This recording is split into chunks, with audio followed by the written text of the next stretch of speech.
Okay, story time. So this is a story about two Zambian hip hop artists that took over the entire rap industry. So this started with a rap artist named MK2. If you've been following my TikTok as well as my YouTube, I recently told the story about how MK2 rose to fame. So this particular story it originates from there. Actually, I had mentioned that at some point when MK2's music was banned from playing on radio, TV stations and other public media because it was considered not appropriate, because at the point he was using a lot of street language and it was not acceptable among many. So what he did was he brought in his younger brother named Cheft SO1EO2 to at least gain a bit of some commercial ground, release some music that would gain them a bit of some money, because at the point himself, MK2 was only doing music that was street based, street focused. Yes, so SO1EO2 brought in a different style. He was more of a clean rapper. His lyrics as well, I think his entire career is never been one to be so vulgar or explicit, to use explicit language in his rap. So this resonated with many because at the point MK2 had already set stage. He had made a big audience. The Kopala music was being accepted all over Zambia. So it was now Chef was just riding on that particular fame and trying to at least be able to please as many fans as they could among those that were following the Kopala music at the point. So he is well known for his songs like upon coming to the scene, SO1EO2 released a lot of music. He released a lot of hip hop songs that started playing on radio stations commercially, and this came as success to his older brother MK2, because that's what he was looking at. If you followed me before, I mentioned that you know that I did actually mention that since establishing his studio, Alpha Entertainments, he was performing as a rapper, singer, music producer and video director. But at this point he had managed to get a bit of some help, and he had Chef doing a bit of some rapping. He had had a producer named Dice on the beats, who is still at Alpha Entertainment even up to now. So he was now beginning to form a team. So if you are familiar with the hip hop industry, as I mentioned in my previous story, it was largely dominated by the English rappers, if I may put it like that were rapping more of uptown type of rap, and Chef and MK2 brought in some music or rap that was street based but still appealing to the audience. So yes, MK2 only sets the foundation for this story. However, it was SO1EO2 that sort of took over the entire rap industry, as people were not expecting people from Copperbelt or rappers from Copperbelt to be commercially successful as he was. So I did mention at the beginning of the story that this was a tag team between two artists. So what MK2 and his team did is that they went out again to sort and recruit another rapper. His name was Muzo, aka Alphonso. So Muzo, aka Alphonso, is from a region or a town in Zambia called Kasama.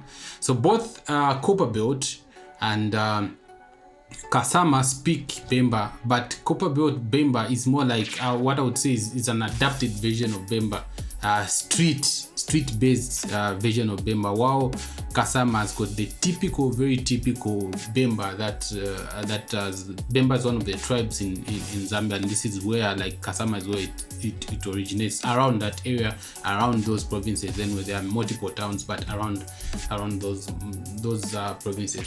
So with the coming of Muzo aka Alphonso, bringing in that authenticity meant that the audiences all around the country or around Zambia had something new to listen to. They were not just listening to Nyanja hip hop, they were not only listening to English rap music, but there was authenticity that was brought in form of actual Bemba rapping. So how did they do this? How did they do it? Chef 187 is known for his I think the music that made him so popular is the he released a song series that was based on words that are repetitive. So the first version was called 2-2. That means the entire song he rapped using sentences or phrases that means the same, or words that are said in the same way but are said twice. Yes, so for my audiences, for my international audiences, this is very common here in Zambia. So you find we find words that to say it you have to repeat the same word twice. So this is the strategy that he was using. I could give an example of a word called UNTOLD. I think it's one of the words that is used in his first version of the song called 2-2. So UNTOLD. So that's how it was coming up, and I think from here you can tell that it was very interesting for people to have something very different, because the bars, this was very different from the bars that I expected in common hip hop and rap. So he went on to release this until I think he did about 3 versions of it. There was 2-2, 3-3, there was 4-4 as well. As I mentioned, this was capturing audience, the most of the rap audiences in Zambia. It was something very new that they were not exposed to. So this guy Chef 187 was obviously set and meant obviously to take over the entire industry. How did Muzo aka Alphonso come in? So him as well came in with 2 strategies. I think there is known for two songs, that not 2 songs but 2 releases, series of releases that he did. So he came up with what was called in 100 bars. I think this is in uptown hip hop is what you would call freestyle. Yes, but he called it 100 bars, and then just by the title obviously you would tell that people would be very much interested to hear what this particular artist is trying to say. Yes, so 100 bars, I think he released maybe 2 or 3 versions of it. I'll need to check. I will put up a comment, maybe for those that are watching from YouTube, I'll put up a comment somewhere to check how many of it is. So it was basically a freestyle where he did 100 bars. For those that are not so familiar about music length is not measured actually in time the way we say the song is 3 minutes. No, what it's measured in is measured in micro units called bars. Yes, so bars, most sentences, when someone speaks a sentence in a music, it usually takes up 4 bars. So this particular release was named 100 bars. You'd understand how long this was. So it was like he was freestyling for about that long. Yes, so it was freestyling for about that long. So this captured many audiences. Another series that we released is Bemba, because I remember that he was bringing in the authentic Bemba. Okay, he was bringing in the authentic Bemba away from, of course, the Kopala Bemba is loved, but like I said, it's a more street adaptation of the actual Bemba. But he came in with the authentic Bemba, and he did a series of songs called he was calling it Cheft Bemba, to say he knows Bemba, okay, just to establish that grounds that his music is based on the fact that he raps in Bemba. So I think this he also did about two to three versions of this song. The first one was Chafibemba. The second one is Nafimbi Fukutikeni. I've forgotten the third one. I'll try to search around and put it across.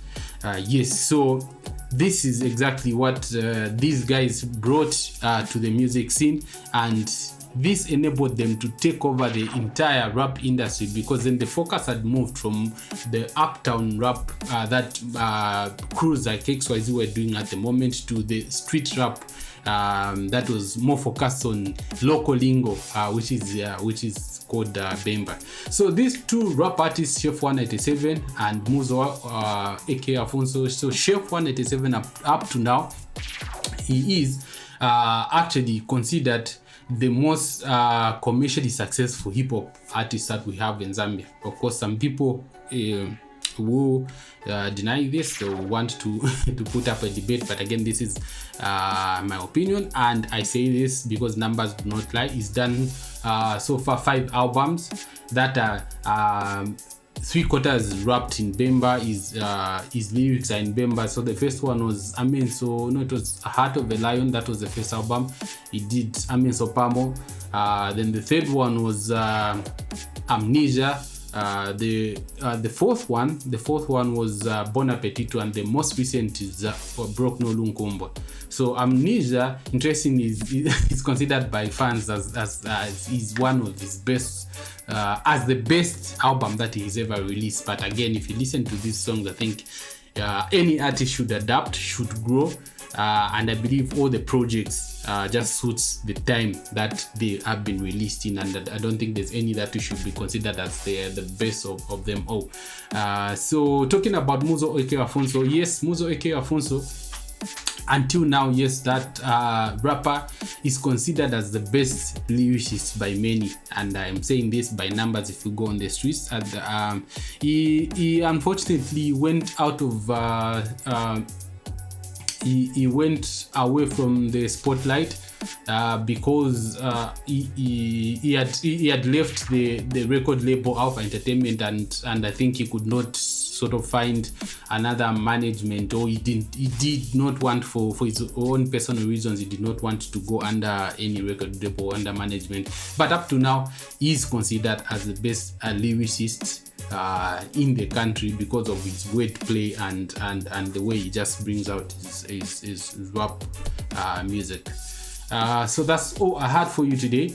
I hope one day I'll be able to, maybe in the next episode, I'll be able to tell a story about, at least move away from the Copal and talk about how the Lusaka hip hop scene came about, how the XYZ was formed, and the upcoming of big artists like Zabdi. I've been your host, DJ Groove Master. This is Zambia Untold. Thank you so much for watching.